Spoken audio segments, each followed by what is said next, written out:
ভাই এখানে থেকে আমাদের ট্রান্সফরমার চুরি করতে আসছিল রাত্রিরে। তা যখন ট্রান্সফরমার খুলতে যায়, খোলার সময় আমাদের সৌভাগ্যবশত কারেন্ট চলে আসলে ট্রান্সফরমারের সব উপরের ইয়েটি ওইগুলোও খুলে ফেলেছিল। খোলার পরে সেকেন্ড যখন কারেন্ট চলে আসে, কারেন্টে শর্ট করে হয়তো বা নিচেই পড়ে গেছে। পড়ে যাওয়ার পরে সেকেন্ড ও অজ্ঞান হয়ে গেছিলো। এবার ওর সঙ্গে আরও বলে তিনজন ছিল। তা তিনজন ওরে আসছে এখান থেকে ধরে নিয়ে একটু সাইডে গেছে, মনে করছে মারা গেছে, ওখানে ফেলে রেখে চলে গেছিলো। চলে যাওয়ার পরে আমরা সকালবেলা ঘুম থেকে উঠে সব মাঠে ঘাটে আসতে এসে দেখে কি যে এরকম পড়ে আছে। হ্যাঁ, পড়ে আছে কিন্তু সে জীবিত আছে।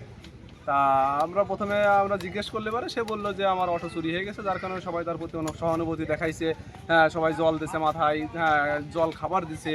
তারপরে সব কিছু দেওয়ার পরে তখন আমরা বললাম যে আপনার ফ্যামিলির কারোর নাম্বার দেন, আমরা সেকেন্ড তার সাথে ফোনে কথা বলি, তাদের সঙ্গে কথা বলে আপনাদেরকে সেকেন্ড ই করে তারা এসে আপনারা নিয়ে যাবেন। তা তখন পরবর্তীতে দেখলাম যে সে ট্রান্সফরমারের কাছে এসে দেখি ট্রান্সফরমার খোলা। যখন দেখলাম ট্রান্সফরমার খোলা, তখন ওনারে যে আমরা জিজ্ঞেস করলাম, আমাদের স্থানীয় প্রতিনিধি মেম্বার সাহেব আসলো। আসার পরে ওনারে জিজ্ঞেস করলে পরে চোরের কাছে চোর বললো যে হ্যাঁ আমরা ট্রান্সফরমার চুরি করতে আসছিলাম, আমি ওখান থেকে পড়ে গেছি। পড়ে যাওয়ার পরে আমি জ্ঞান শূন্য হয়ে গেছিলাম, আমার সঙ্গে যারা আসছিলো তারা আমাকে ফেলে রেখে চলে গেছে।